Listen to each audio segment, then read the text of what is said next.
everybody, and welcome back to the channel. We have another video to react to under Super Eye Patch Wolf, which, by the way, I really do like Super Eye Patch Wolf. Really good fucking guy to watch whenever you get bored. You just want something to watch off to the side and like listen to him talk about. I've watched his Fear and Hunger video a while back. I watched the Garfield video that he did a while back, but today we're gonna do a reaction to what the internet did to Undertale. I would recommend subscribing to the people that I react to so you can support them there. And as always, I will also give a thumbs up and go on ahead and start the video. So ready? 3, 2, and it would suck if my internet decided to go out right now. It sucks so bad. Undertale is a... Okay, there we go. Fuck, that's kind of caught me off guard. All right, let's go ahead. tiny game released on the 15th of September 2015 and started life as a $5,000 Kickstarter. No, it's fine. And it's here you can see its creator Toby Fox's bewilderment as the budget soars to 10 times his initial ask, as well as little updates like Fox having to take time away from development. Dude, okay, don't get me wrong. I'm not a game creator. I don't do anything creative process except for the comic that I've been creating, and it's just like I understand going into playing these video games and then being like, oh, this is how do I put it? How do you fund something for more than its original amount, and then like what did people expect from this game that made so many people want to fucking like fund for this game? That is such a crazy fucking number, to dude. sit his college exams. And what I find interesting about these posts is you can see in them a person who had no idea what he was making or what it would become. And how could he? 5 years later, Undertale has become one of the most massive and bewildering forces on the internet. Seriously, I've done two. By the way, hold on, I'm about to say something that might like come off as it might come off as it's gonna be a hot take here. It's definitely gonna be a hot take. My opinion, I've played Undertale before. I'll probably play Undertale like later on in the future, but I know the story of like the entire thing. I've already played it. I've already watched it be played. I haven't done the fucking genocide arc, right? I think that's the only one that I haven't done yet. It is an interesting game, and I do want to see how it would be like if I did just like play through it. But I'm gonna be 100% with you. I'll be 100% with you. In my opinion, this game is like a 6 out of 10, maybe. For all the hype that it got, it's a decent game. It's like an okay game. You can pick it up and be like, oh, this is pretty fun. This is engaging. For what it's become, it's a bit excessive. Like, it's I don't know, man. In my opinion, it's not the greatest piece of work out there. It's crazy the amount of fucking like attention that this game has gotten from its community, like almost like to a point of worship. But then you like play the game, you beat the characters, and you're kind of just like, I mean, they're pretty cool, I guess. Videos like this and exploring those fandoms. They're not forgettable. I don't felt fucking like say. digging through. Like, they're not forgettable. You definitely still remember Sound. Sound's a huge meme at this point. And you know Papyrus. You know the fucking fish woman and her dinosaur girlfriend thing. I forgot their names. Alphys? Fish guard woman? I know Toriel. I've seen Toriel a lot. It's just, I don't know, man. Through a mine, but Undertale's was more like staring into a massive, yawning abyss, infinite and ever expanding. And what I want to do today is look at how that happened, how the internet took this tiny little game and transformed it into one of the most loved and hated phenomenon online. And to do this, we need to start with Undertale itself. I'm guessing a lot of you I'm gonna be 100% with you. While I did give the hot take that this game is just kind of like a fucking 6 out of 10 for like a game that you play. It's like fun, but it's not too crazy. For the amount of people that hate the game, the hate is definitely forced. The hate is completely forced. It's just a cute little game where you just like you make decisions that impact the course of the course of the adventure kind of thing. For people to be like, this game is dog shit, like as much as I think the community is kind of dog shit, the game itself is just, it's okay, it's good. It's nothing too crazy. Know the deal with Undertale. You play as Frisk, a small child who has fallen into an underground kingdom of monsters, and from here you can treat them like you would in any other RPG and murder them, or become their friend. It's a cute idea, but in isolation, it wasn't that new or interesting in 2015. Games like Moon having very similar concepts, but releasing 18 years earlier, with non-lethal runs in games being popular by this time. So why then is the simple choice of Undertale's battles a big deal? And I think there's two answers to that. The first being its characters. Undertale has great characters, and how much you agree with that is going to define how you feel about this game. Take a character like Undyne. Initially, she just seems like a human murdering machine, but spend time with her and you'll see that her more homicidal tendencies are just an expression of her loyalty to Asgore. That's how much her friendships mean to her. Whether it's knowing Papyrus isn't suited to combat and teaching him to cook instead, or appreciating Alphys's pathetic love of anime. She's someone who's able to see people for what they are rather than what they wish they were, and is able to love them for those reasons. And learning all this about a character who first seemed like a standard RPG boss. See, they give it like a huge fucking description for the fish girl, and I'm just like, to me, I played the game, I read the whole thing, I know the story and whatnot. I know all this. And for me to just remember her as Fish Guard Girl, and that's it. I forgot that her name was Undyne. I'm gonna be 100% with you. Really endearing. But that same discovery exists for each major character of Undertale, whether it's Alfie's self-deprecating humor hiding in I'm wondering if it's gonna get to this part real quick. Sorry, I'm pausing like every fucking second, but like the one good thing that goes well with this music is the fucking music. The music is fucking great. That's like that's the peak of what this game is. It's definitely the fucking music. Tense layer of guilt and self-loathing, Flowey's hateful, pathetic existence, or Mettaton's journey to transition into a body they can be themselves in.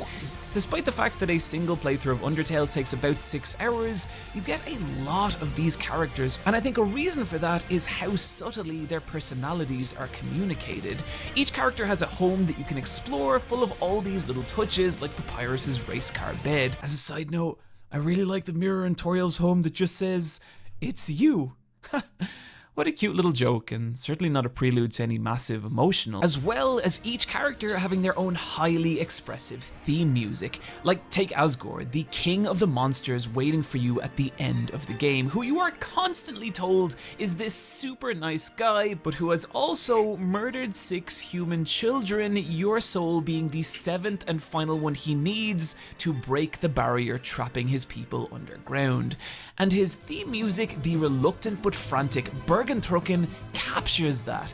It is the sound of a good person trying to convince himself to do something awful for what he believes is the greater good. And that same level of expression can be found everywhere in the underground, even in a lot of the really tiny little side characters. From Burger Pants, the nihilistic, vaguely unhinged fast food worker, to Muffet the Spider, who is about as adorable as you could make one of those abominable hell creatures, to Napstabloop, the depressed ghost, who at one point asks you to lie on the ground with him and listen to trance music, and oh my god, I don't know that I've ever related to a fictional character this much. And it all comes together to create this world of memorable little creatures I like who how have you been can hear forced that, though. underground by humans, yet have still managed to scrape together happiness in that. But there's this undercurrent of longing for something more, a desire to escape the underground for a better life under an open sky. And it's sad, but it's that contrast that gives the world of Undertale its beauty. The reason I make a big deal about this is if you don't care. Okay, I'm gonna be okay. So, mind you, I did say that the story was good. And I like how well expressed this guy is explaining the story of each of the characters and stuff, and you can kind of get a gist of what like each character is like.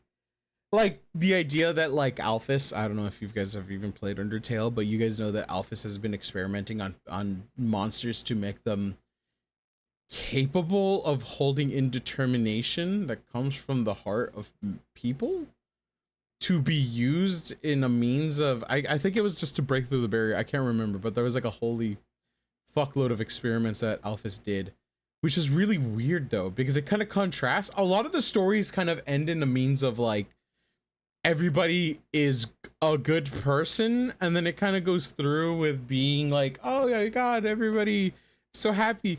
But there's never kind of like this thing, because like when you see these creatures, they are fucking like fucked, and you think, man, you would think that they'd be mad to be experimented in that kind of way, but then it's kind of just like they just get friendly with Alphys, and they're just like, oh, like they're children of hers or something. It's so weird. It's so off-putting, because I think like if you're being experimented on to do these kind of things and you're turned into this kind of hellish monster, or if you just create these hellish monsters, somebody would be mad, but no one ends up being mad. So it kind of comes off as just iffy. Like it just comes off as just like a story note that was gonna be something and then kind of just stop being something.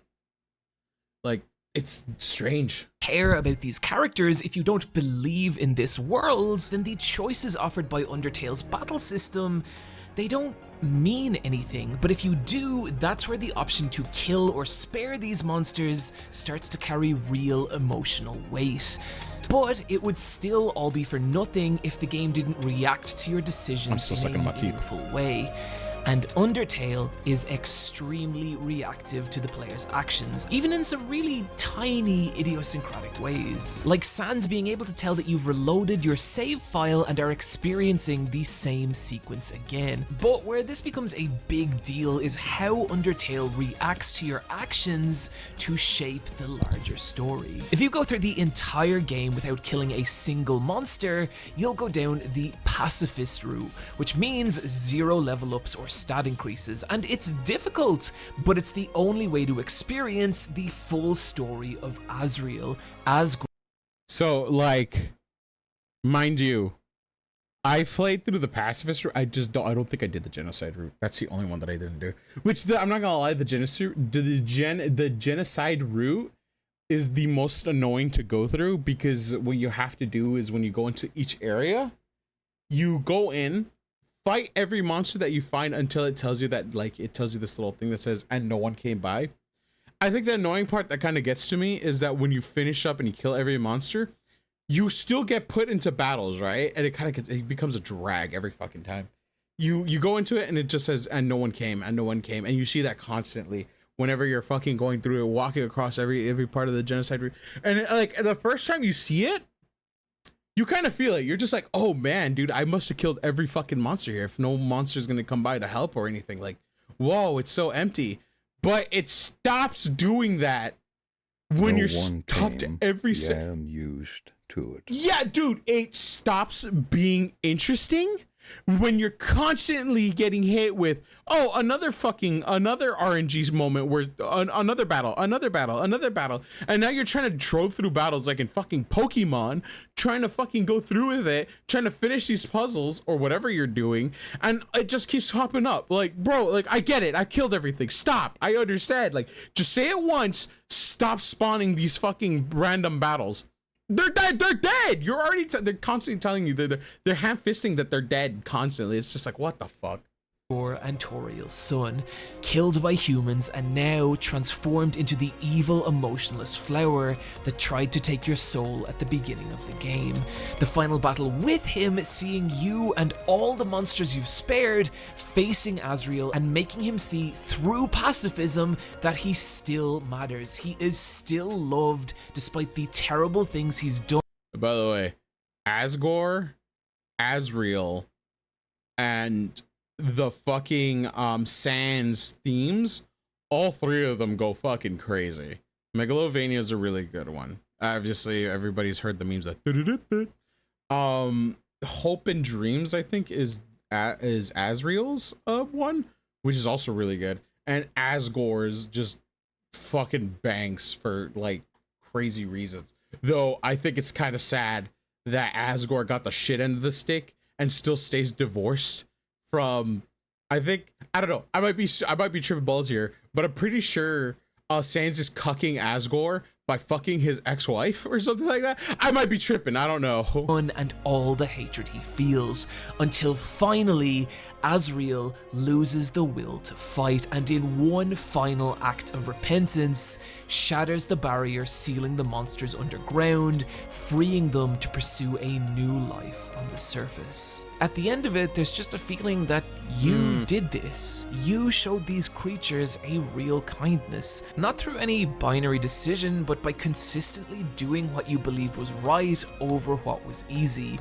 And the result is a ending that feels meaningful and responsive to your actions.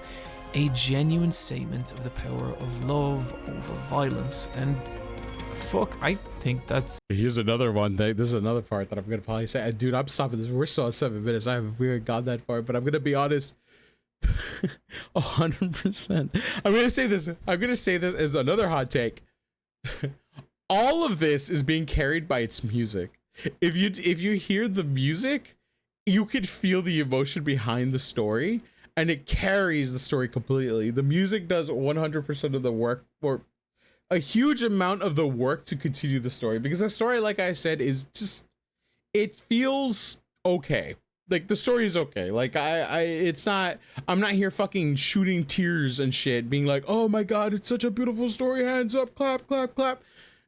A lot of the time that I felt feelings for what was going on in this story was because the music behind it, especially with the emotion, and the music amplifying the emotions by tenfold. It's just like, I felt the battle with Azrael, but like the battle itself kind of just felt like it was pretty cool. I liked it. The music definitely carried.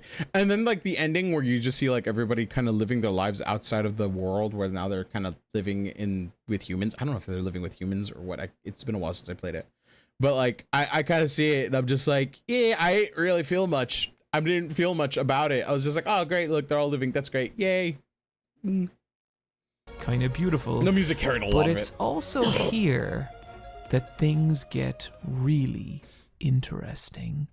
Go back to the title screen and you'll be met by Flowey, who warns you that there is one final threat to this world.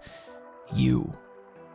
You have given these characters the best possible life, and now you have the option to just walk away and let them be happy, or you could reset the game and start again, ripping them from their ideal future. And what's interesting is he's not talking to Frisk the character. It's like 10 hours. He's talking Jesus. to you, the player. So why would you do this? Simple. Why do you do anything in any video game? To see what happens. And specifically, what happens if you kill every single monster in the underground? This is what takes you down the no mercy route, or genocide as it's come to be known online. I'm gonna call it no mercy from here, because otherwise YouTube might think that this is a very different kind of video than it is. No mercy runs are grueling. You have to walk back and forth. I should have just called it no mercy route. Every single monster, and it can take hours. But it's like the entire time the game is asking you, is this... That is, but nobody came, and it fucking kills me every time that I see that, because I'm just like, come on, I understand they're dead, please let me go! Let me go! Really what you want. And as you do, the underground transforms into this haunting, empty place as the monsters flee from you, abandoning their homes and even leaving notes begging you not to hurt their family. It feels cruel, like you are some terrible, violent force in this world, the major encounters of the game changing to reflect that, and none more so than your battle with Undyne, who before the battle is mortally wounded trying to save a child from you. And just listen to the dialogue here. Deep, deep in my soul, there's a burning feeling I can't describe. A burning feeling that Overall, won't Undyne's let me song is die. pretty good This too. isn't about monsters anymore, is it? If you get past me, you'll destroy them all, won't you? Monsters, humans, everyone. Everyone's hopes, everyone's dreams. Vanquished in an instant, right? And then you fucking kill her. Like, not even joking. It's like not the toughest battle. It definitely kind of shows you that there is a ramping in by the way, I don't think I finished the genocide. I'm like thinking about it, like, did I? I'm trying to remember. Because the hardest fight is Sans. Sans is the hardest fight they have to do. And mind you, like, in my opinion, I don't think this is considered an RPG, a turn-based RPG, as it would be entailing that there is some certain amount of strategy that would take place when you're doing things. All there is technically, whenever you play the game, is a back and forth. You attack, you dodge their attacks. You attack, you dodge their attacks. And the only thing that you can technically do while you're like in the midst of dodging is heal yourself, which during my, I think my neutral run, I didn't do I did neutral, pacifist, then I tried dabbling into fucking, what do you call it? I tried dabbling into genocide. So as I do it, you keep going, you go into it, it's a back and forth, you attack, they attack you, you dodge the attack, you attack back. That's literally it. The challenge kind of comes from the kind of like strategy of dodging, I guess. It's like some of them kind of play like a top-down dodging simulator, bullet hell like type one, and then you have like Sans, which kind of works like a platformer, right? So it's more bullet hell than it is RPG.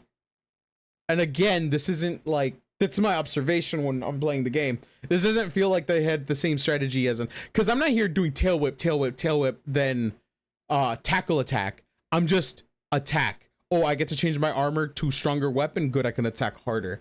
But honestly, it all pales to what it could have been with the type of strategy. Kind of like I was kind of hoping for more of like a Super Mario type, Paper Mario tape, not Super Paper Mario, but Paper Mario does in your door type take, where you kind of like interact with your thing, and depending how good your interaction are with the game is depending on how strong you battle, right? But it was never really like that when I did that. It was just flat out, I dodged, then I attacked, I hit the middle. That's the most interaction you get. It's that line that you hit in the middle. But honestly, that doesn't even matter. That little line that you hit, I guess it does more damage when you hit in the middle, but it really doesn't matter, because if you just strike, because even in the Sans fight, it doesn't really fucking matter how hard you hit Sans or if you hit that little line at all, because the whole thing is scripted. So really, you're just playing a movie, kinda. It's strange. I think that's the reason why I didn't like the game so much, as everybody obsessed over it was. I looked at the game and I'm just like, damn, dude, like everybody likes this game. It's crazy that it got so much support, but it's kind of just like, it's decent at best, honestly. It's nothing too crazy. Now, everyone in the world, I can feel their hearts beating as one. Again, she gets killed like after this, so like all that talk about being powerful and shit, she dies. And we all have one goal: to defeat you, human, no, whatever you are. For the sake of the whole world, I, Undyne, will strike you down. I love how this speech plants you as a villain about to battle the true hero of this story. But what's really interesting is that line, human, no, whatever you are. Because you're not human, not in this world.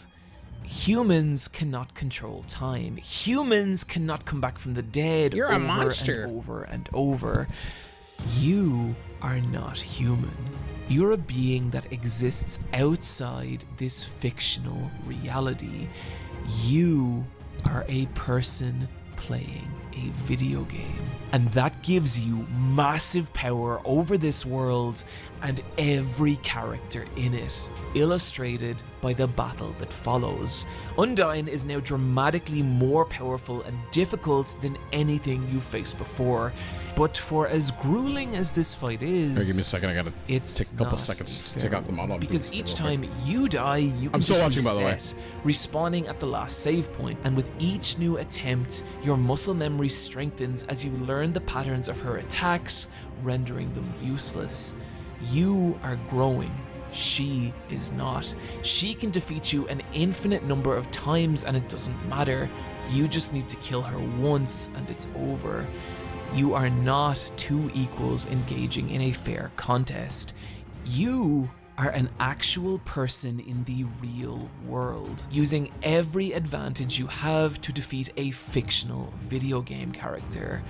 And this fight shows the inherent unfairness of that. And this isn't the only moment the game acknowledges this. Remember the moment where Sans knows you've reset your save file? This happens because each time you reload a save, that is canonical. It is the player manipulating the timeline of this world. Something that becomes even more apparent when later in a No Mercy run, Flowey tells you.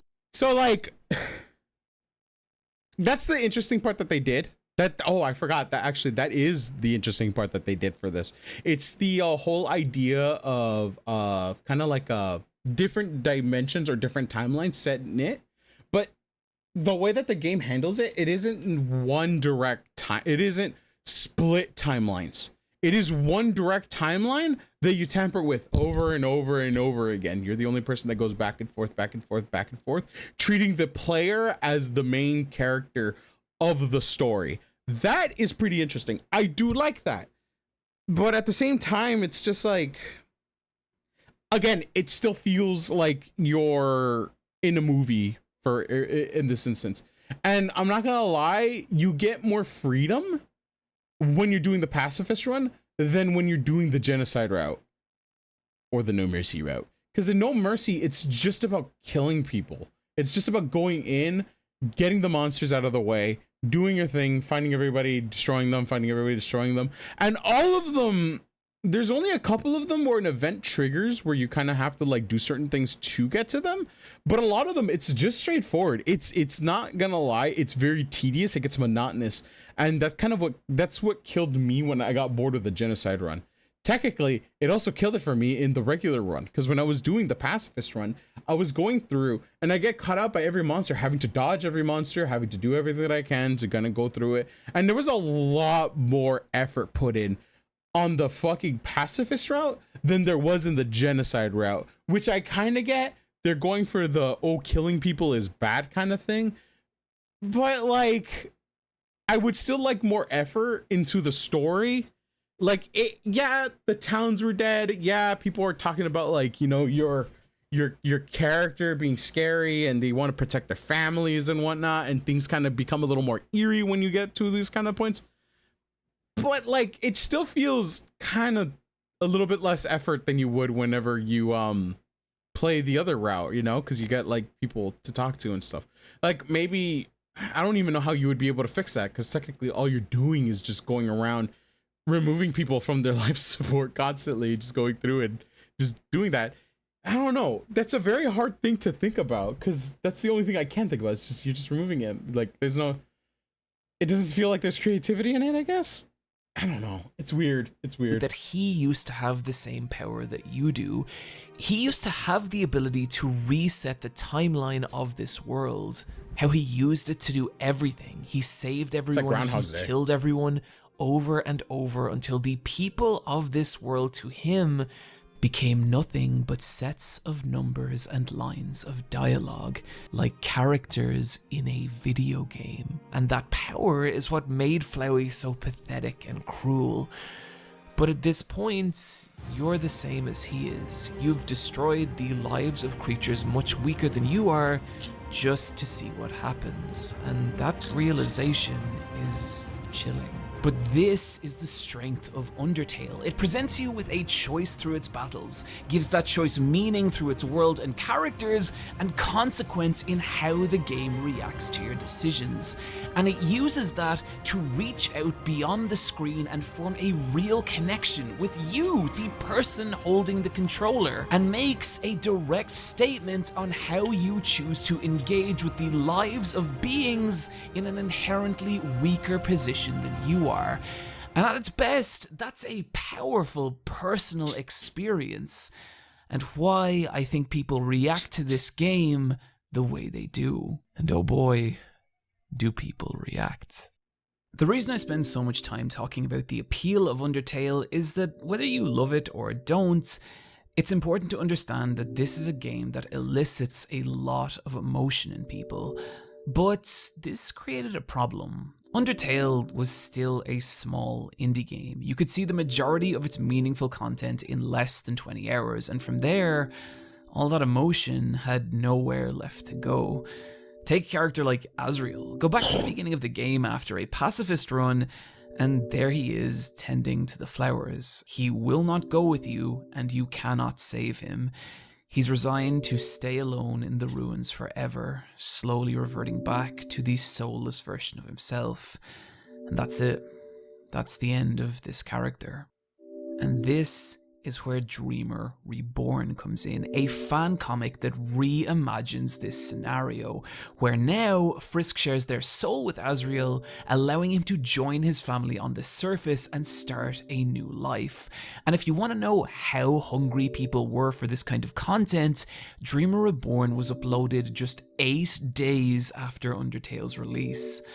Dreamer Reborn went on to be massively popular, even resulting in its own fan game, and was a critical moment for what Undertale would become online, because it told fans, if you wanted more Undertale, you could create it yourself. This opened the door to a whole world. Man, I guess this is probably one of the I guess to a certain degree I was inspired by Undertale. Because, like, of all the fucking AUs that came up out of it. But at the same time, this is kind of like a thing coming. Mostly kind of just like the only way that I was thinking of how to make myself into this multifaceted character. That thought about it. That is kind of what, like, the whole comic is about. It's just, like, kind of like what I want the comic to be. Is kind of just like, even there's multiple versions of you, you are still you kind of thing. That's what I was kind of getting at. Well, that's what I'm hoping I'm getting at. I don't know how this is going to turn out. Sometimes things happen midway and then shit kind of hits the fan. Sometimes they'll be good. Sometimes they'll be bad. I'm not going to expect myself to go fucking insane and be like, oh, dude, I'm fucking writing like Picasso here. I am the Picasso of writing, dude. Fucking abstracts and shit. But definitely to some point, I'm assuming that maybe like, I'm not going to say that I got direct inspiration from what Undertale like ended up becoming. But I would say that there's definitely a lot of things that kind of go to it where it's just like, okay, I think the characters still stay the same. It's not like me where all my characters are different from different universes where they're different species and whatnot. In this case, it's kind of just like what decisions, what butterfly effect shit came about when this happened. Maybe sand stepped on a pebble and now he's evil and shit like that. Kind of drastic effects going on in things. But it's just like, I don't know, maybe there was some kind of inspiration coming from this. I can't really say that there is or there isn't, because when I was thinking about the story, I never really thought of Undertale being there. It just seems that their AUs seem to kind of coincide with the alternate universes that I end up making whenever these things kind of happen. I don't know. Very weird, but let's go and continue. Of new fan content. Say you are super into a character like Alphys, who maybe has 20 to 30 minutes dialogue across the entire game total. Well, through fan content, she became infinite. Now you could watch her take cooking lessons with Undyne. You could explore the horror of her failed experiments. You could watch her get married, try on outfits, play video games. Hell, you could even argue with her about anime in one of the many Undertale Ask blogs. People even creating elaborate animations like this short showing Alphys sinking into despair over the atrocities she's committed, and how her first meeting with Undyne began to change that. It's beautiful, but the thing is, this kind of fan content was now... Why does Alphys get a good ending? The shit that she does doesn't allow for her to get a good ending. Holy shit, the things that she's done. Like, okay, I was right. She did fuck up the lives of many of the monsters of her kind. Can't remember. I think it was because of the infusion of determination, which they cannot do. But holy crap, she was given the lightest wrist slap that I've seen in any fucking content that I've seen in Undertale. She's gotten the lightest wrist slap, and in fact, she was rewarded. She was fucking rewarded for all of it. I'm actually pretty mad at that. I am fucking mad at that. She messed up a bunch of monsters' life, and she got a girlfriend. How? Fucking how? Being made for every major character of the game, a sign of just how quickly Undertale was spreading with the consequences. Through nothing more than fan passion, the game became a massively popular topic for video essays that would scrape at every tiny corner of the game, desperate to uncover new information for an increasingly ravenous fan base. Experiment on monsters. Yeah, so if I'm correct, Asgore, it wasn't like a firm order, bro. Guilty by association. She's not guilty by association. She did those experiments. Asgore. She was told to do the experiments. She did the experiments, and then after a while, they all came out as failures because a monster cannot hold the determination of what humans hold, and it deformed the monsters terribly. But in the end of the day, it's kind of just like she doesn't look like she lives with the consequences of her actions. She ends up with somebody that can help her through it. And it's just like, why? Why does she get this? I don't understand.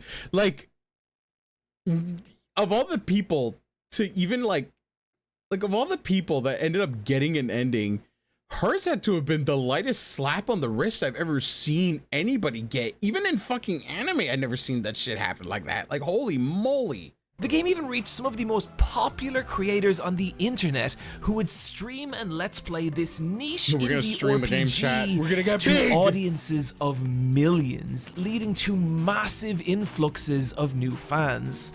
And if you want to see the most explosive expression of that new popularity, you can find it in the Undertale battle animations. No matter how dramatic the showdowns in Undertale felt, visually they were nearly always very simple and had to be in order to remain feasible for its tiny development. And what these fan animations did was free the most dramatic moments of Undertale's story from those limitations. I do have it. Letting us experience the sheer lunacy of the ratings-driven war with Metaton, the violent, desperate cruelty of a no mercy route Undyne, or the sheer tragic beauty of a pacifist route Asriel, like the fucking stunning Telly LZ's Hopes and Dreams, capturing all the emotion, tragedy, and tenderness of the showdown with the god of hyperdeath. And I think that's what drives the god of hyperdeath. I didn't even know that was his fucking title. A desire to recreate how these fights felt. And I'm guessing that's why the most popular by far is the battle with Sans. Coming right. See, this is what I'm talking about. It's just like the amount of like attention that this guy with Sans Undertale. Like the amount that this guy. Now, I'm not saying that it doesn't deserve it. It just seems excessive that it's gotten so much. When you've seen like other, it's kind of like whenever you find your favorite story and you're kind of just like, well, this is so cool, and then like you're wondering like, oh, why doesn't this have such a big community? It's kind of, you're like kind of wondering like what the hell even happened, because like for the basis of what this story is, it's just like I feel as if with just a little bit of skill and know-how with this kind of thing, it's not the hardest thing to come up with. I don't like, I'm not, dude, like every time like you talk about these things, it always sounds like an insult whenever you're kind of like getting into the nitty gritty. So mind you, I'm only talking about this as when the game came out, and how, as interesting as it is definitely just like, the gameplay is a 6. The story is, I'd say, is a bit better than the gameplay itself. And the music is just the best part in general. The music has always been the best part of this. But for me to look at this and then to think about it, like if I were to, as a consumer looking for this kind of stuff For me, I legitimately think to hold my interest, I think the story of Lisa was a lot more interesting than what Undertale than Undertale in general, right? Like there was a lot that I thought that I found interesting in Lisa, but Lisa doesn't have that big of a community as Undertale has. Undertale has this enormous fucking community of people making animations and everything, and then you look at a community just like Lisa. And then you look at Lisa, and Lisa came out with 3 games, and all 3 games coincide with each other very well. It's a very hard-hitting story. It's about a guy who the first one is you're playing as Lisa, who's in an abusive relationship with their father, or is abusive with her father. There's a lot of like underlying like problems that go on with it, and then you end up playing her brother in the next one after his sister's death, and how he held on to the whole thing, and how his father abused him after the whole thing, and you have to help him. And then the next story is about the girl that he adopted. The girl that he adopted at the end of the apocalypse, and how she feels about the whole situation, and how she feels that she felt betrayed by her own father figure about the whole thing. It's a very interesting story. It's very in-depth. The humor is great, and something about it feels a lot more like there's a lot more how do you say, consequences to actions that characters receive during the story, where sometimes in game, like from what I've seen, because I'm playing Lisa right now, and Lisa feels like it's fun right now, but I want to see how far it goes. I fought the joy beasts, right? The joy monsters, and they're a fucking hard bunch to fight. They're hard as shit. But like it felt like a lot of the times that you're fighting and you're talking to these people, that these there are consequences that last within the story. Like for instance, what the main character went through with that whole thing, you feel it in that story, just like the consequences that happened with how Buddy was raised. Like you feel that way about her because of the way that she talks to people, the way that he interacts with people. He's very reserved. What the fuck was his name? Armstrong. We're gonna call him Armstrong because that's his last name.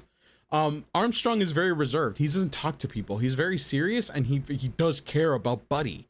He cares because he wants to give her the life that he couldn't give to his fucking sister. He wanted to save his sister, but he was the youngest of the family. He got abused for it too. And then you get into Buddy's story, and Buddy is kind of just like, I don't know, it just feels like there's actual consequences to these characters. Well, this one, it's kind of just like played up for as like kind of like this kind of like thing. It goes back to Alphys, and how Alphys just didn't get anything bad happen to her. Like nothing, she doesn't suffer from any of the things. And yeah, don't get me wrong, there's inner turmoil, like, oh, I did this, but it doesn't look like that. It doesn't. It just looks like she was rewarded with a girlfriend, and she's just like fine with it. Like, what the fuck do you mean? At the end of a No Mercy run, this is where the game finally pushes back against the player. I hope you guys understand what I'm talking Sans, about. having watched you repeatedly destroy the lives of everyone he loves, now faces you in one final terrible fight. And it is a nightmare. Sans even taking control of the timeline and forcing the player to be the victim of saves and resets. And what these animations do is capture all that violence, all that emotion, and express it in a way that was never possible in the original game. The crazy part isn't even how many of these animations there are or their sheer quality, but they're insane. Minecraft. I want you to take a look at this animation on screen now, and I want you to try and guess how many views you think this has. Okay, hold that number. Billion. Did you guess as high as 4 million Okay, I was views? 4 million. Well, I was 3 if you million did, off. you drastically underestimated, because it's actually 60 million I'm sorry, I was off by- views. I was off by and 60%. this is not an By 60. anomaly with Undertale fan 59, animations. 22 million views, 66 million views, 95 Maybe I should have done Undertale content. million views. Maybe I should have done would Undertale wager content. that with view counts this high, Maybe I these should have streamed when this animations came were out. likely how a lot of people actually actually discovered Undertale, meaning at a point, the Undertale fandom became self-perpetuating, fanworks creating new fans who would in turn create new fanworks, and you could see this new level of popularity being expressed in some... Okay, but like, I'm thinking about it, it's just like, what caused this? Is it... Okay. What caused the Undertale fandom to become so big that everybody started getting into it? Was it just like there was like, obviously it was probably just like the talk around it's just like streaming, right? It's just like when people grow into streaming, it's the same thing. It's the same situation. I still ask myself this every day whenever I'm like doing my streaming, right? Comparative to everything that's been going on. As a person who's been streaming for a couple years of my life now, it's kind of just like, you're kind of trying to thinking like, how do I grow? But at the same time, you know, like, obviously I have to grow with what I'm currently doing and what circumstances that I'm put into, right? So my thought is kind of just like looking at it and I'm just like, okay, so what has caused these people to grow? They seem to do the same thing that I do, and it's kind of unmatched. What caused this story to blow up so fucking hard that even in animations grow upwards of 60 million in viewerships to end up in this kind of situation? Like, how? Is it really luck this time, or was there a strategy to this kind of madness that goes into it? Like, could there have easily been a different story? Could there have been a timeline where maybe a different story had gotten just as popular as Undertale? Like, maybe would Hollow Knight be comparable to something like this? I mean, kinda. During the time Hollow Knight was a project by a small team. Well, this is just one person, but like a small team of people that are going through with it. Shit, The Witch's House, that one fucking game where you're in a museum. Like, part of me is looking at this and I'm just like, what caused Undertale to be the one that was picked? What caused Undertale to be chosen completely than all these other things? Because it can't just be luck, can it? There's got to be an explanation. There's got to be some kind of thing that happened. Because I mean, in the same vein that Undertale had a bunch of YouTubers playing it, so did all the other ones. Like for instance, The Witch's House, the Crooked Man. I'm trying to think of like other ones, but you know, because we were just talking about Lisa, I don't want to bring Lisa, but yeah, like Lisa, fucking like all these other games. Like, what happened? What fertilizer was used to cause this tree to fucking grow? It's crazy. Really insane ways. An entire music scene built up around Undertale fan remixes. People were programming their own Undertale fan games. Kenny Omega even main evented Wrestle Kingdom 13 to Undertale entrance music. I swear to God, this is a big deal. And That's within crazy. the fandom itself, That was wild to see, by the way. tiny corner of the game was now being mined for fan content. You remember those little side characters we mentioned earlier? Each of them now had their own massive fan following. Each tiny strand of Undertale was being filtered through 1,000 different lenses, resulting in legions of fan art, fan comics, fan fiction, plushes, stage productions, live action films, cooking videos, body pillows, porn! Which, yes, I am going to talk about because I refuse to be silenced on this platform! My legal teams are formulated section 5. Resulting in a profound sexual awakening, the likes of which I never thought I'm I'd so experience. confused. My point here is that I'm so fucking confused about that. How do you loot a skeleton? What the fuck do you mean that people are looting sands and papyrus, bro? What do you mean? I don't understand. You know what? I can't even fucking say anything because I've looked into some shit in my life, dude. That's crazy. That's insane. Oh my god. from the little carrier burden waterfall to the bench quiche, each tiny strand of Undertale was being magnified 1,000-fold and given new life online. And if you want to see how minute this gets, look no further than W.D. Gaster. If a fictional character could win an award for appearing in a piece of media the least, but inspiring the most fan content, Gaster would win that award. His existence is only suggested in a handful of easily missable moments throughout the game. The Royal Scientist before Alphys, your odds of actually encountering him are tiny, dependent on a randomly assigned number at the start of your game from 1 to 100.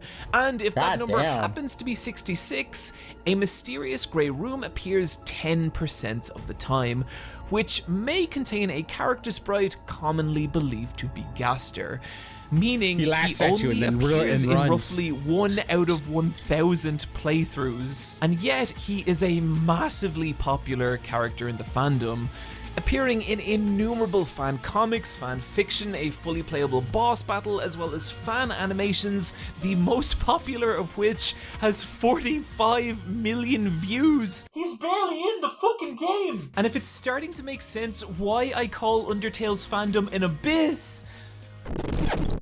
Oh buddy, we're just getting started.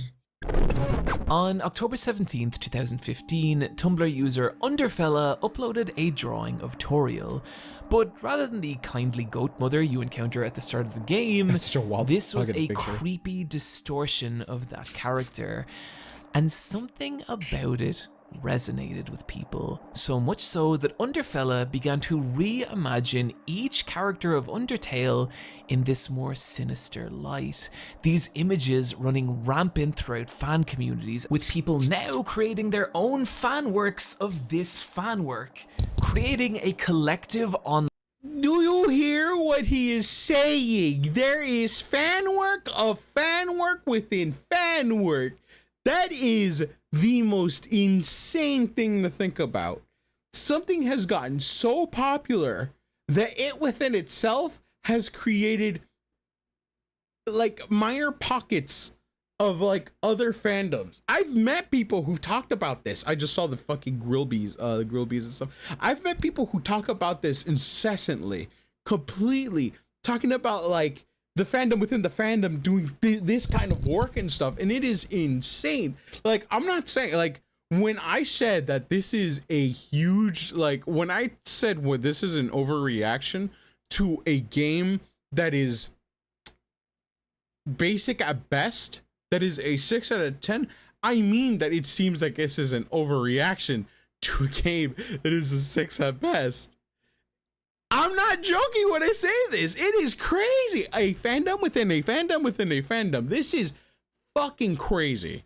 It is not. This is insane. Online world of thousands of people envisioning what this new darker reality we were playing of it for a Undertale bit and then we finished. Like. And this was the on Hinge birth shit. of Underfell, one of the first massively popular Undertale alternate universes, or AUs. I have legit seen full-blown AAA games with lesser followings than Underfell, to the point that it's difficult for me to even convey how massive it is, so I'm going to be using a very specific example.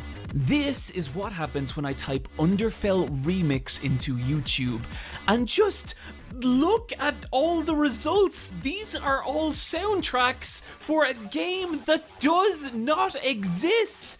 Except it kind of does. There are multiple fully developed Underfell fan games. That's along crazy. with all the other weird shit you'd expect from any property with a massive fan following. All this dark, edgy shit, I love it, but I think the appeal is deeper than that. Undertale was at a point where every tiny part of it had been memeified 1,000 times over, and so the only option left was to break these characters free from that canonical limitation. And so, like a remix of a song you love, Underfell let fans re-experience them all over again. They remix and the remix, doing chat. so, They remix the making them remix. personal, specific, and limitless. Oh, and if you're wondering why I referred to Underfell as one of the big Undertale AUs, well, Underswap came into existence when a piece of fan art from Tumblr user Popcorn Prince swapped the personalities of Sans and Papyrus. Sans, now the overenthusiastic human hunting goof, and Papyrus, the laid-back older brother who knows more than he should. Just like Undertale, the idea picked up a massive amount of momentum among the Undertale fan community, with Popcorn Prince creating similar swapped personas for each character in Undertale. Undyne became the royal scientist, Alfie's the head of the guard, you get the idea. However, whereas Undertale imagines a dangerous, more violent Undertale, Underswap is kind of the opposite, often depicted as a softer, more peaceful reality that like tends to focus more on slice of lifestyle stories. And like Undertale, it is huge. A DeviantArt Underswap search yields 37,000 results. That same remix test from earlier, that works for Underswap too. Yeah, fucking insane this is. I'm not fucking joking, dude. This is fucking like 50. That's like if I tell you that I made something, like I costed this entree for $2, and then you came up to me and you liked it so much and you gave me 200, and I looked at it, I'm just like, I just gave you a sandwich, dude. Like it's crazy. It's crazy. There is a massive community still producing content to this day, and it's just crazy to me that there could be two massively popular Undertale AUs. Horror Tale began life as a DeviantArt webcomic that reimagined the world and characters of Undertale as horrific nightmare versions of themselves. Went on to gain a massive fan following with fan games, fan art, and a hugely popular creepy version of Sans with his head cracked open. Dust Tale is a Korean Ask blog in which Sans, emotionally destroyed from experiencing repeated genocide runs, murders the monsters of the undergrounds to level himself up to finally take down the human and end the infinite looping genocide. It also has a massive fan following with a hugely popular version of Sans. It's kind of like Undertale crossed with Berserk. Outer Tale is an Undertale AU set in space. It also has a massively popular fan following. Oh, okay. That's the last Undertale AU. There's more! Fellswap is an Underfell Underswap combination alternate universe set during the 20th century. I told you, bro. It is AUs within AUs within AUs. This is what cannibalism is. This is straight up cannibalism, isn't it? Media cannibalism. Cold War, in which the characters of Underfell swap personalities as they do in Underswap, not to be confused with Swapfell, which is a different thing, where the characters of Underswap become fellified versions of their swapped selves, and technically this version of Fellswap is Fellswap Gold, which is a different thing from Fellswap Red or Fellswap Emerald. And this is the point where my mind started to break and I started to feel like there was no bottom to this community. There are hundreds of Undertale AUs and many with their own massively popular fan communities. I have been researching this stuff for weeks and I have no idea what the fuck Disbelief Papyrus is. How does this video have 20 million views? A lot of these universes even have different pacifist, neutral, and genocide timelines. I googled genocide Underswap Papyrus just to see if that was a thing, and not only is it, someone had done a full genocide Underswap Papyrus boss battle twice. The rate at which this stuff hits the internet and mutates is staggering.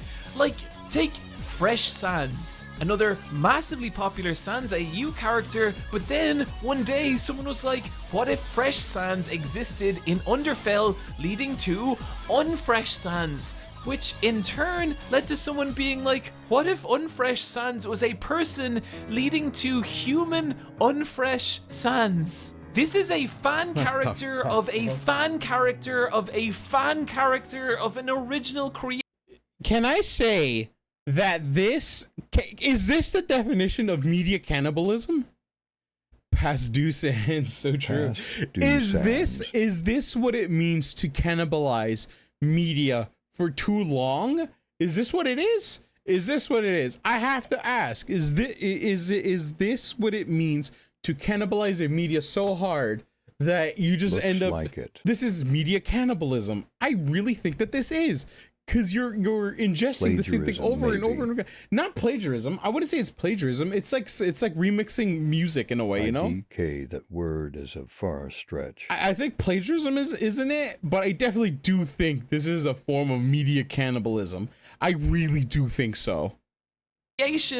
At some point, these fan characters even got really weird and meta, like Error Sans, who I actually think is pretty rad, who travels from alternate universe to alternate universe, wiping out different Undertale AUs, whose counterpart is Ink Sans, who helps and encourages fan creators in making their own Undertale universes.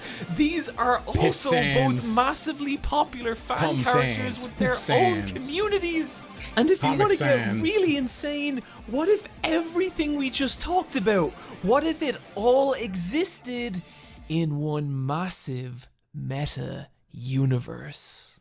Underverse is a multi-hour-long animated web series that combines all the different Undertale AUs into one gargantuan meta storyline, featuring popular fandom characters like Core Frisk, Underswap Papyrus, Ink Sans, Error Sans, Fresh Sans, Fell Sans, Nightmare, Dream, Cross Sans. That last one being the Sans of the Crossverse, the prequel series to Underverse that focuses on the story of Frisk and Kara, two brothers who have to watch their own universe repeatedly reset by Cross Gaster as he tries over and over to recreate his own Undertale AU. This is an alternate universe about making alternate universes. And you want to know the absolutely fucking crazy part? It's good! The art style is beautiful, the character designs are really sharp and expressive. Look at how cute Alvi's looks in her dress, how fucking badass Undyne looks in her suit. Muffet's in the Royal Guard, and it's class. But I think the really genius thing about this series is that just as Undertale acknowledges it is a video game and uses that to tell its story, Crossverse acknowledges it is a piece of fan fiction and does the same. It tries to imagine what it would be like for these characters existing in AUs, trapped in universes where at any moment your timeline could be reset, Frisk and Kara being the only ones to retain memories of their previous timelines, having to repeatedly watch their family, friends, and lives, all of it pulled back to zero and starting again. That is fucking with the wild, character writing strong enough to support that concept. And yeah, look, it is insane. You have to know an obscene amount about Undertale and its different AUs to just understand what's happening, but if you can get past all the weird abstract lore and world building, it's actually really good. Oh my god. I'm a Kingdom Hearts fan. No way. I have become everything I once hated. Oh well. And yet, as obtuse and inaccessible as this series is, that is a barrier that millions of people have crossed. Underverse spawning its own fan art, parodies, analysis videos, and it isn't even the most popular multi-hour-long Undertale AU animation on YouTube. That would be the shockingly well-animated battle-heavy Glitch Tale, the remake of the first episode. Is this what I'm doing, chat? Am I just eating my own media and spitting out whatever I think is good? After you stare at this stuff for long enough, something really Sarsaparilla. weird starts to happen. You Said start to view the sarsaparilla, that's original funny. Undertale You're as cooking, just man, you're cooking. one small part of everything Undertale has become online. And I have to wonder, what is that like for Toby Fox? I've done 2 videos on gigantic online fandoms, but the difference is that one was a massive multi-million-dollar IP designed to disrupt the global games industry, and the other was a primetime TV show created by a multi-billion-dollar corporation. Undertale was a $5,000 Kickstarter from a guy who liked Earthbound, and imagine all that attention on just you, and it was not all positive. Undertale fans were now everywhere, flooding every message board and social media feed, and they were going to make themselves heard. Just 2 months after Undertale's release, it was voted the best game of all time in a 2015 GameFAQs poll, beating out many titles that had for years defined what games were, and this is the beginning of a massive backlash from the wider gaming audience, with Undertale cringe compilations and other videos ridiculing the game and the people who loved it. And not helping were the reports of bullying and harassment from within the fandom itself. That's the, I feel like that's just the that is something that will always happen in any kind of community. So like there will always there's a difference between criticizing the media and absolutely just being a dick, you know, in a certain situation, constantly being like, oh, if you're watching this, you're a dumb person. I could definitely get worse. Like you're fucking, you're stupid. You're stupid. You little baby thing. You little baby man. There's a difference between this kind of way of going through things and the difference between something that I'm doing here, where I'm talking to you guys about like how I feel about this media. I am not a big fan of Undertale. I was like, okay, when I played it. When I played it, I was like, that's pretty cool. I liked it. It's fine. Gameplay is a 6 out of 10. Story is about a 7. The music is definitely what carries it. There's definitely a lot more that could happen. I'm a little mad in certain details of it, but in the end of the day, like if you enjoy it, that is fine. I'm not going to say anything about it, but I do think that there's a lot to it that should have been done for the game to begin with, so it didn't seem like it was just this. It feels like the story was definitely just like a rush job for certain parts of it, especially the genocide run and whatnot. But I'm not gonna go up to somebody and fucking be like, your game is trash, it's trash and you should never fucking play it. And that's what a lot of people think that they're just allowed to do. They're just go onto a site and just wreak havoc into certain things because they just don't like it. You see a lot of that in the VTubing community, especially for other VTubers. It's just like, look, I understand that everybody has their opinions on these certain things, but sometimes that's what they should just stay as. They should just stay as your opinions. If you don't like what they say, if you don't, or you just don't like what this represents, you just don't like the music, you don't like anything about it, at that point just ignore it. But then you have people who are always going to be, it's always every single media and every single type, there'll always be these kind of people. Well, they'll go into these things and be like, this is bad, you should feel bad, and you shouldn't even fucking share this. This shouldn't have been big. No one should be looking at this. And it's just like this entitlement to this media. You'll always get that because that's just how humans are. They're always obsessive with making things. It's a very selfish type of thing to think about. Very much is. And that's just how it will always be like.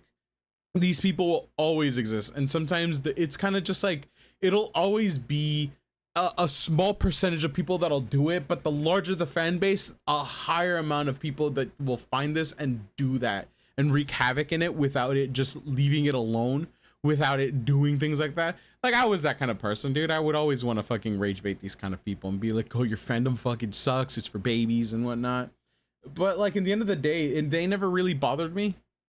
And it isn't until they start bothering me where I start to think that the fandom is absolute garbage, where I start to see people doing things. This is why there's certain streamers that I don't like at all, that I really just would not want to interact with at all. Like there are people who I don't want to interact with. There's certain artists I don't want to interact with because they make it their priority to just shit on what people like, you know? Like, I'm not here to just be like, oh, you know, you shouldn't watch this person because this person is bad or whatnot. You can watch whatever the fuck you like, just as long as you don't bother me looking at the things that I like. You just leave me alone in my simple little corner in the internet, goon to the things that I goon to, you know? But at the end of the day, it's just they'll always exist. They'll always exist. And the number will only go up for how popular a thing will be, you know? For how popular things will grow up to be. In this case, it is always a percentage, and the percentage does never means that the number will go down. It'll always go up, and all they seek is to destroy what they believe is a terrible fandom. But also there's always people in fandoms that make the fandom so much worse. I've seen fandoms that I just don't want to touch, like the Gacha Yakuza fandom. I don't want to touch that shit with a 10-foot pole. I didn't want to touch Undertale. I didn't want to touch like a lot of fucking random games because it's just, the fandoms are just not good. My Little Pony, holy shit, that's even terrible. My God. But yeah, let's go ahead. YouTuber Markiplier infamously cancelling his Let's Play after just 2 episodes. So negative was the backlash to his No Mercy run, with other bizarre incidents like one that took place at a Taiwanese convention in which a popular fine-ass black lady. It is the anime with the fine-ass black lady. You're right.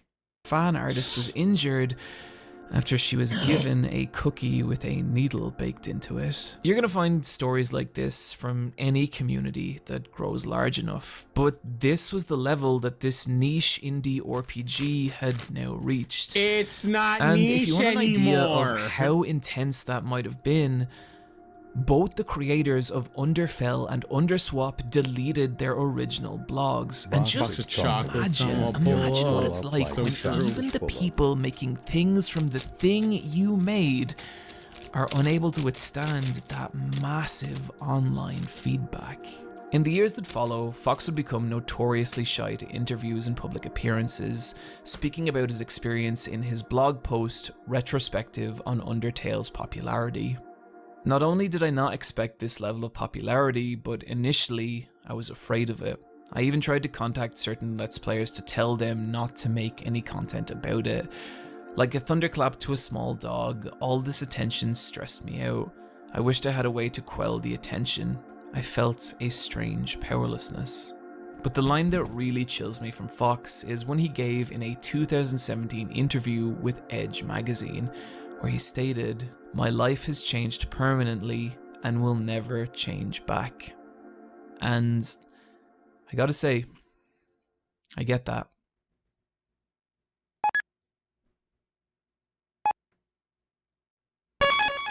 Undertale is a teeny tiny little game that released on the 15th of September 2015. And at the time, I was making my first YouTube video. That's right. Goddamn. This whole video has just been a prelude for me to get weird and personal, and you're too far in to stop watching now. No! I've been thinking about that time a How lot dare you. lately. See, I've been doing this for 5 years, and somehow in that time, what to me has always been this small personal YouTube channel has grown to nearly 1 million subscribers, which is something I find equally exciting and horrifying. I love you guys, I really do, but you also terrify me. I love this job, but it changes you. You see your own identity, your own concept of who you are, filtered through 1,000 different lenses, and it is impossible not to get lost in that, to the point that when I think back to the person who made that first video, I don't know that I am them anymore. And that's scary, but that's what the internet does. It takes things and changes them. I'm not trying to compare the moderate success of this channel to that of Undertale's. There is no comparison, and I know this isn't relatable content. Oh, You know, he says that. He says that line. You can't compare Undertale to the moderate success of a channel. I say that's incorrect. That is 100% incorrect. Because just because a media is bigger than you doesn't mean that you don't elicit the same emotions that would come from growing as big as you've become. I've been streaming for 5 years now. I've been doing this for a while. And then to come back to this, to look back at all the things to look back at what I've done, and mind you, I don't look at the videos. I don't look at my old videos. I don't want to look at those videos. But to look at to remember back into what I was doing before and to who I am now, I am 100% different.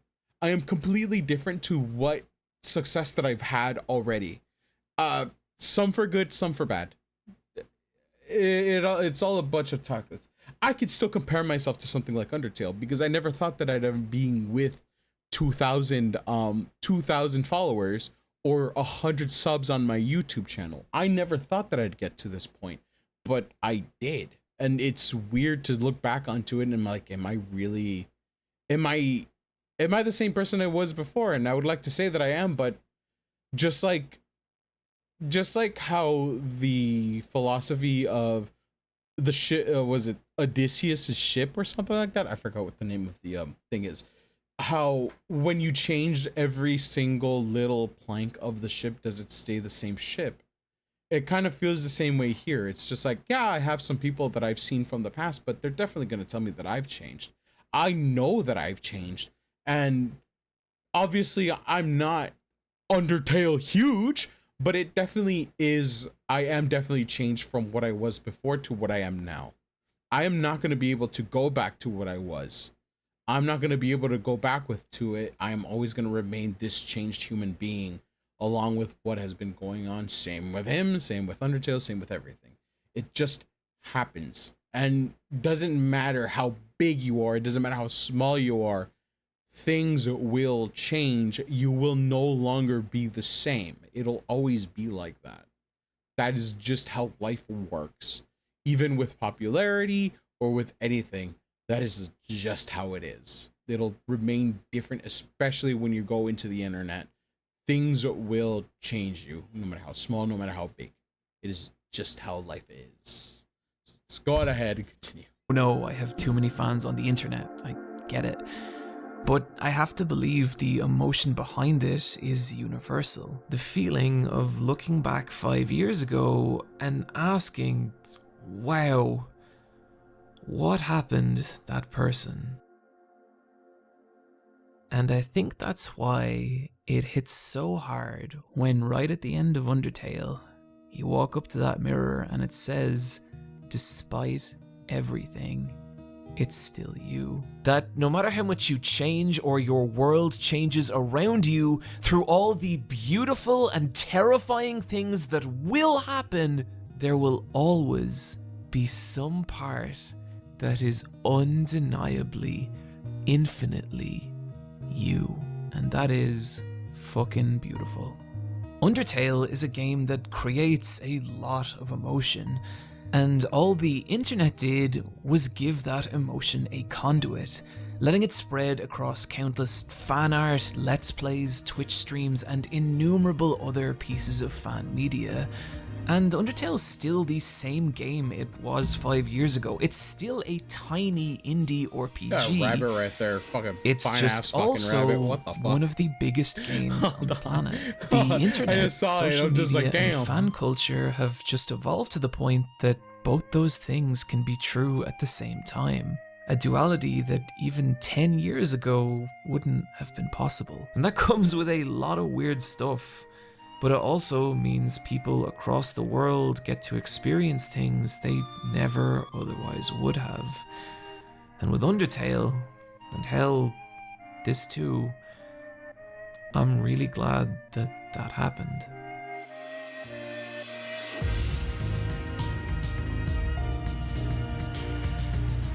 Friends, thank you for joining me today. I really hope you had a good time with this one. If you did and want to help me create more like it, you could do so over at patreon.com/super eyepatchwolf, where for a single $1 you can join me for our Discord anime watch parties, video diaries for each video, and see your name with these beautiful people right here. Special thank you this week to Tate Fancher, Winks, Poopy Face, Time for Thomas, Serena Rahal, Faye Sadler, and the 29th Taco.